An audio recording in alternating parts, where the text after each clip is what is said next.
우리를 사랑하십니다. 왜냐하면 그분이 사랑이시고 그분이 우리의 아버지이시기 때문에 그렇습니다.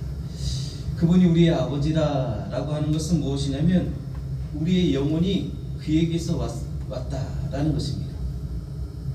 우리 육체의 부모가 있듯이 우리의 영의 근원, 우리 영이 바로 하나님으로부터 왔다라는 거예요. 하나님으로부터 났다라는 것입니다. 그래서 하나님이 우리의 아버지시다라는 것입니다. 그 아버지가 우리를 사랑하시는 겁니다. 그 아버지가 우리의 영혼을 사랑하시는 겁니다. 그 영혼을, 우리 영혼을 사랑하시는 데 있어서 말씀하시기를 오늘 보니까 이 비밀이 크도다 라는 거예요. 비밀이다. 이 비밀이 크다 라는 것입니다. 하나님께서 우리를 사랑하시는 데 있어서 아들 예수 그리스도를 이 땅에 보내셨는데 그 아들 예수 그리스도가 그리스도와 우리 교회, 그리스도와 교회의 관계를 보여주고 있습니다. 그리스도께서 교회를 사랑하신 것 같이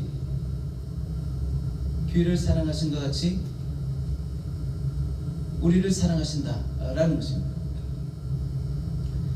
하나님께서 우리 교회를 사랑하실 때 어떻게 사랑하셨느냐?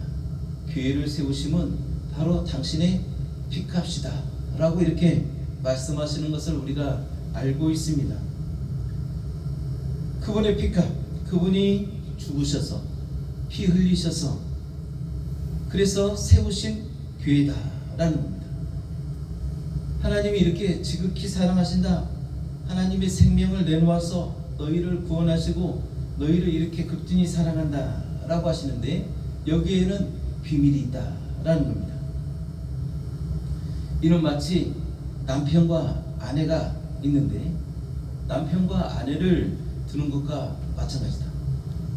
보니까 여기에 말씀해 보니까 자녀가 부모를 떠나서, 그렇죠? 부모를 떠나서 가정을 이루는데 그래서 둘이 한 몸을 이루지니라 라고 하는 그 결혼에 대해서 말씀하시는데 마치 그 결혼과 같다라고 이렇게 말씀합니다. 그래서 처음의 시작은 아내들아 남편에게 복종하라 라고 이렇게 말씀하시죠. 아내들아 남편에게 복종하라, 아내들아 남편에게 순복해라 라고 이렇게 말씀합니다. 오늘 말씀뿐만 아니라 베드로 전서에도 이렇게 말씀하고 있습니다. 베드로 전서 3장 1절에 보면 아내된 자들아 이와 같이 자기 남편에게 순복하라 라고 이렇게 말합니다. 근데 어떻게 보면 남편은 아내를 왠지 남편보다 밑에 두는 것 같은 그런 아주 차별적인 그런 말 같은데 여기에 내용에는 하나님의 의도, 하나님의 뜻이 숨겨져 있습니다. 아내된 자들아 남편에게 순복해라, 남편에게 복종해라. 이 말은 뭐냐? 더 나아가서 더 깊은 뜻은 뭐냐면 남편을 도와줘라 라는 그런 말입니다. 아내가 남편에게 순복하고 복종하고 그를 섬기고 그를 도와줄 때 그 남편이 온전해진다라는 것입니다. 베드로전서 3장 1절에 방금 읽은 말씀 그 하반절에는 또 더 놀라운 말씀이 있습니다. 아내된 자들아 이와 같이 자기 남편에게 순복하라.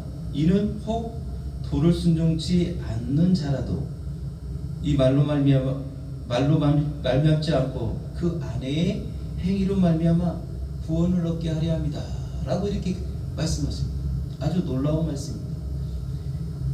남편의 온전함을 위해서 이 말씀을 하시는 이유가 여기 있습니다. 혹여 그 남편이 하나님을 알지 못하는 사람일지라도 그 아내의 말이 아니라 그 행위로 말미암아 그도 구원을 얻을 수 있다라는 것입니다. 바로 아내의 아주 강력한 힘을 나타내고 있습니다.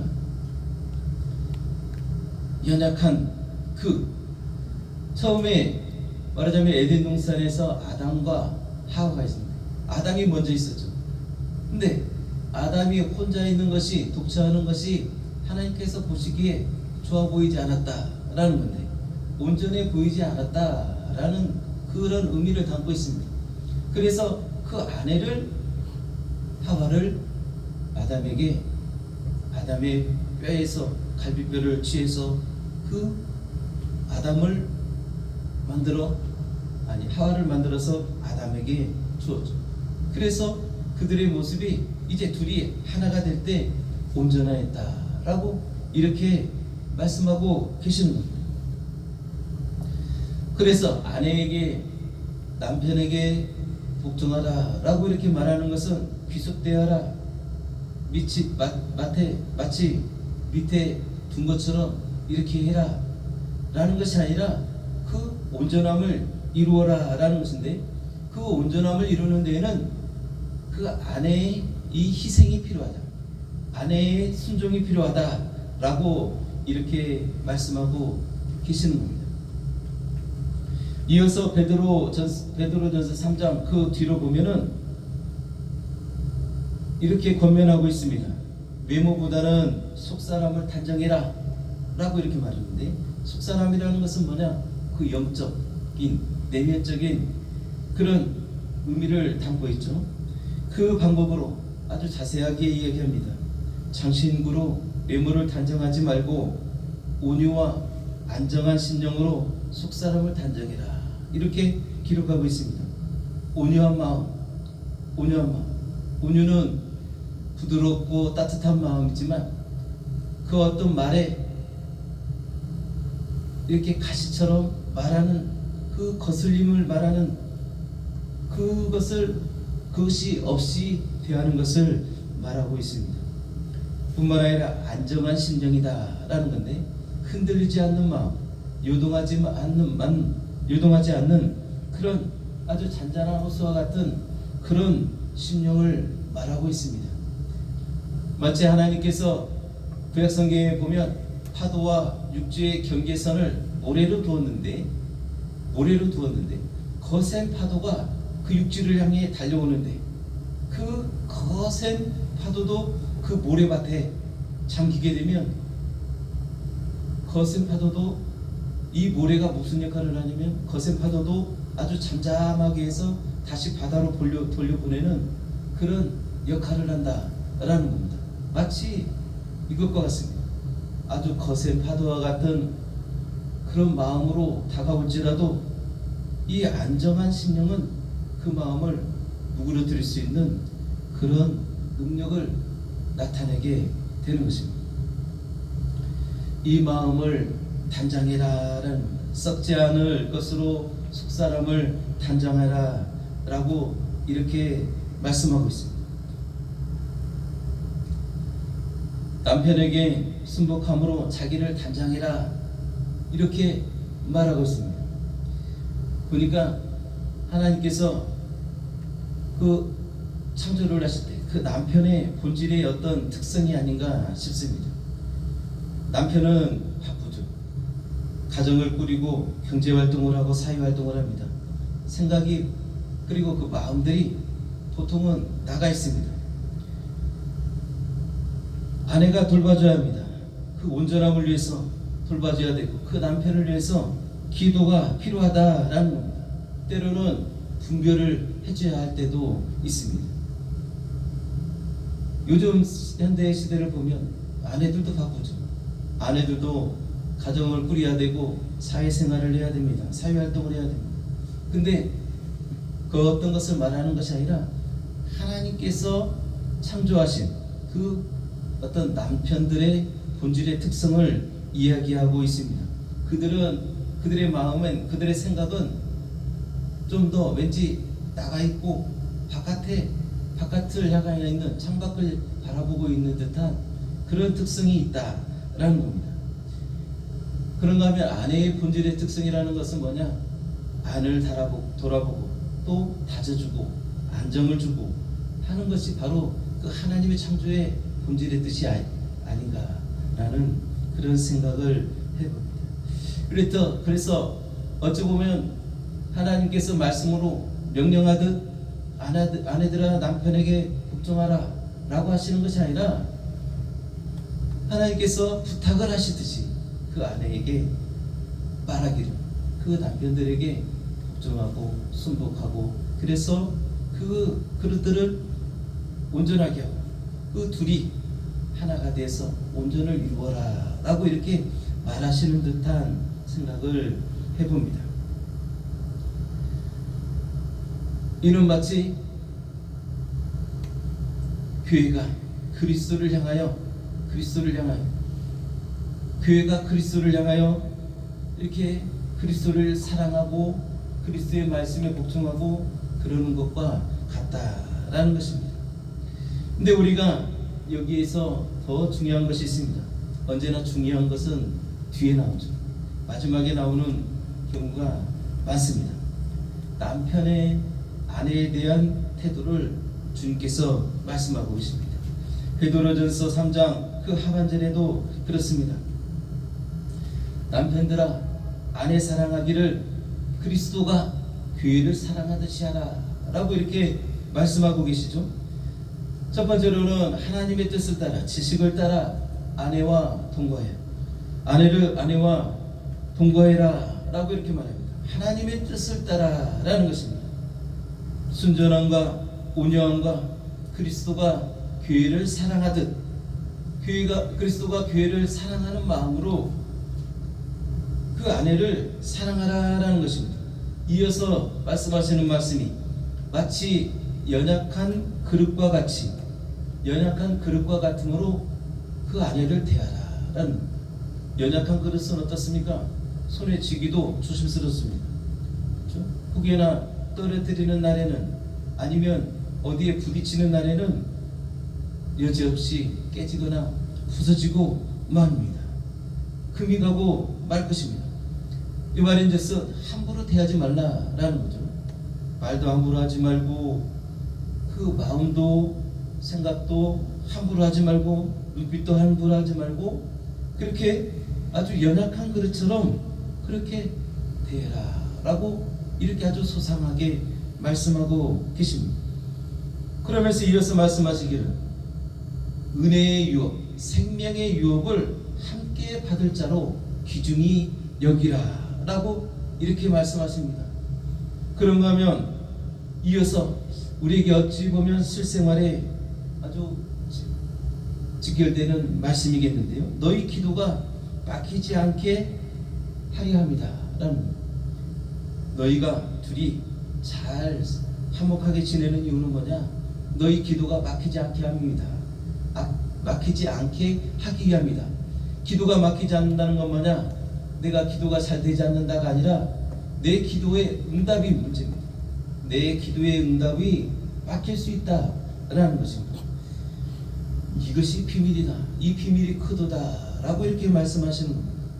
둘이 하나가 되어서 화목하고 서로 그 온전함을 채울 때 하나님께서 기뻐하시는 가운데 하나님께서 그 기도에 귀를 기울이시고 응답하신다라는 겁니다. 신랑이신 예수님은 그 신부를 위해서 어떤 조건을 말하지 않았습니다. 우리가 생각해 봐야 할 문제입니다. 죄 가운데 있을 때, 연약한 가운데 있을 때 그 예수님은 교회를 위해서 십자가를 지었다라는 겁니다. 이 십자가는 교회를 얼마나 사랑하는지, 어떻게 사랑하시는지를 보여주는 분명한 증거가 되기 때문에 그렇습니다. 교회는 그리스도에게 사랑받는 존재입니다. 어떤 사역, 교회의 사역과 교회의 헌신, 교회의 순종은 사랑의 조건이 아니라 그리스도가 사랑하는 조건이 아니라 바로 그 사랑의 결과다라는 것입니다. 우리가 이 말씀에 주목해야 합니다. 예수님이 우리를 사랑하시는 이유는 어떤 조건이 있어서 그가 나에 대해서 사역하고 그가 나를 사랑하고 그가 나에 대해서 참았기 때문에 내가 사랑하는 것이 아니라 그리스도가 우리 영혼을 사랑했기 때문에, 그렇죠, 우리 입장에서 그렇습니다. 하나님께서 우리를 사랑하심으로 그 사랑을 사랑하는 것이고, 그리스도가 나를 사랑하심으로 그 그리스도를 내가 사랑하는 거죠. 그 이름을 찬양하는 거죠. 그렇다는 그것과 같이 이것도 비밀이죠. 그것과 같이 아내가 남편을 사랑하는 것은, 아내가 남편을 사랑하기 때문에 남편이 그를 위해서 뭔가를 희생하고 뭔가를 하고 사랑을 나타내고, 그것이 아니라 남편이 아내를 사랑함으로 그 사랑을 받은 그 사랑을 가지고 그 사랑으로 사랑하게 된다라는 것입니다. 말인즉슨 뭐냐? 아내의 복종은, 아내의 순복은, 아내의 헌신은, 아내의 섬김은 내가 남편에게 사랑을 얻기 위한 그런 조건이 아니라 사랑을 받은 그 사랑에 대해서 자연스럽게 나타나는 열매다라고 이렇게 우리에게 알게 하시는 것이다라는, 얼마나 아름답습니다. 그렇죠? 네. 네가 나에게 뭘 줬기 때문에 내가 너를 사랑해? 그것이 아니라 내가 당신의 사랑을 내가 알므로, 당신의 사랑을 내가 느낌으로 당신을 향한 사랑이 더 깊고 더 커진다. 그래서 우리가 신앙생활이라는 건 뭐냐? 하나님의 사랑을 아는 겁니다. 하나님의 사랑은 우리가 이 사람이 생각한 수 없는 그 깊이와 넓이와 높이와 크기가 있습니다. 근데 우리 신앙생활은 하나님의 말씀을 알면 알수록 하나님의 사랑의 깊이를 조금 더 알아가는 거죠. 좀 더 깊이 그 하나님의 사랑의 크기를 좀 더 더 알아가고, 그 높이를 알아가고, 그 넓이를 알아가는, 그래서 더 감사하게 되고 더 하나님을 사랑하게 되는 겁니다. 그 사랑이 더 깊어지는 겁니다. 그리스도처럼. 그래서 우리의 믿음이 그리스도에게까지 장성해야 된다라고 하시는 말씀이 여기 있습니다. 예수 그리스도는 하나님을 사랑하시는데, 하나님을 사랑하시는 그 사랑함이 그 온유함과 그 겸손함으로 충만하다라는 것입니다. 그래서 예수님께서 이 땅에 오셔서 십자가를 지시겠다고 하신 그 하나님의 말씀에 순종하신 그 순종은 뭐냐? 하나님께서 우리 인간의 영혼을 사랑하시는데 그 사랑의 깊이를 알기 때문에, 그래서 자원하여 내가 하나님과 동등됨을 취할 것으로 여기지 아니하시고 종의 형체의 죄를 입고 이 땅에 오셔서 그리고 죽기까지 순종하셨다. 하나님의 뜻이 그 영혼을 살리시는 것인데, 그 영혼을 살리시는 유일한 방법이 뭐냐? 그 예수께서 죽으셔야 한다. 죽음을 당하여야 한다. 라는 십자가를 져야 했다라는 거예요. 죽음을 맛보실 뿐만 아니라 죽음을 당하셔야 했다. 그 고난을 당하셔야 했다라는 건데, 그 죽음 당하시기로 하나님 앞에 작정하신 겁니다. 그 순종하여서 그 죽음을 당하신 겁니다. 그래서 이 땅에 하나님의 그 사랑을, 보이지 않는 그 하나님의 사랑을 그 예수께서 몸으로 나타내신 겁니다. 몸으로 쏟아내신 것입니다. 이것이 하나님의 사랑이다 라고 우리 인류 가운데, 우리 세상 가운데, 우리 영혼 가운데 보여주시고 나타내신 것입니다. 이로써 우리가 하나님의 사랑을 알게 되는 겁니다.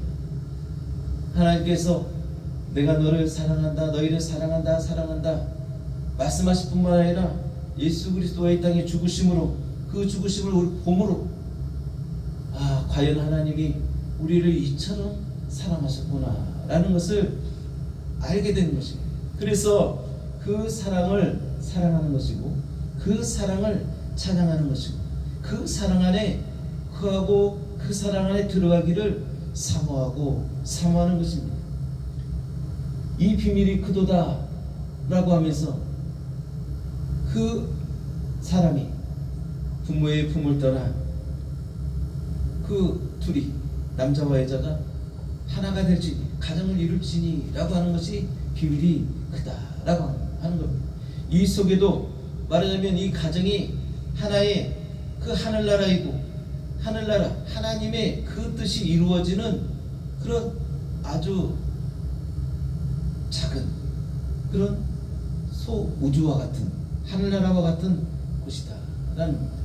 남편이 아내를 사랑하고 아내가 남편을 사랑하고 이런 부분들이 다 하나님의 뜻을 이루는 것이다 라는 것입니다. 오늘 말씀에 나오죠. 다시 한번 보면 교회가 그리스도에게 하듯이 아내들도 범사에 그 남편에 복종할지며 남편들아 이제는 아내 사랑하기를 그리스도께서 교회를 사랑하시고 이하여 자신을 주신같이 남편들도 아내를 사랑이라 라는 것입니다. 아멘. 예수님은 우리를 구박하지 않으십니다. 70번씩 7번이라도 그 어떤 죄와 허물을 가지고 올지라도 그분은 싸매시고 덮으시고 그 피를 뿌려주시고 아낌없이 내어주십니다. 그래서 그 허물을 덮어주고 그 허물이 안 보이게 주님은 우리를 항상 그렇게 덮어주셨다라는 것입니다. 근데 실상은 이와 같이 남편들도 자기 아내를 사랑하기를 제 몸같이 할지니 라고 하시는데 자기 아내를 사랑하는 자는 실제적으로는 자기 자신을 사랑하는 것과 같다라는 것입니다. 말하자면 그 아내는 자기 자신과 같다라고 이렇게 말씀하는 것입니다. 하나님의 말씀이 그렇고 하나님의 뜻이 그렇다라는 것입니다. 우리 자신도 내 자신도 그렇게 살지 못한 내 자신의 모습도 있습니다. 그렇지만 하나님의 말씀에 따라 우리가 나아가는 것이 또 우리 하나님의 자녀죠. 그래서 하나님의 뜻을 알고 하나님의 뜻을 이루기 위해서 나아가는 것이 우리의 신앙 생활이 될 것입니다. 아멘. 우리가 우리 삶 속에서 아내가 남편을 사랑하고 남편이 아내를 사랑하고 그 속에서 우리가 하나님의 사랑을 알아가게 될 것입니다. 하나님의 사랑을 우리가 삶으로 살아내고 또 그 사랑을 우리가 경험하게 될 수 있을 것입니다. 아멘. 하나님은 우리를 사랑하십니다. 아들 예수 그리스도를 통해서 우리에게 그 사랑을 친히 보여주셨습니다. 우리 교회는 그 예수 그리스도를 사랑합니다.